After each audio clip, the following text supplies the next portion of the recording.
TDR బాండ్ల పేరుతో ఏపీలో వేల కోట్ల భారీ కుంభకోణం జరిగిందని టీడీపీ నేత బుద్ధ వెంకన్న సంచలన ఆరోపణలు చేశారు. జగన్ డైరెక్షన్లో ఈ భారీ కుంభకోణం జరిగిందన్నారు. మంత్రులు, ఎమ్మెల్యేల వల్ల ఈ కుంభకోణం సాధ్యం కాదన్నారు. కరుణాకర్, కార్బూరు నాగేశ్వరరావు, సత్యనారాయణ ఈ కుంభకోణానికి సారథ్యం వహించారన్నారు. త్వరలో రెండు రాష్ట్రాల మధ్య ఉన్న సమస్యలు పరిష్కారం అవుతాయన్నారు. రాష్ట్రంలో జరిగినటువంటి అనేక కుంభకోణాల్లో ఇదొక కుంభకోణం. ఇదేంటంటే బాండ్లు అంటే పేపర్లే కదా, పేపర్లు ఇచ్చేసారు అనుకుంటారు.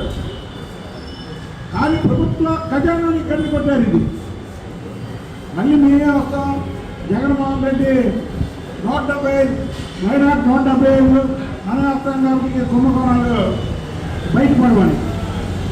ఇవాళ రాష్ట్ర ముఖ్యమంత్రి ఒక నిజాయితీ పరుడు, అలాగే మున్సిపల్ శాఖ మంత్రి కూడా ఒక నిజాయితీ పరుడు. కాబట్టి ఇవాళ ఈ కుంభకోణం బయటికి వచ్చింది.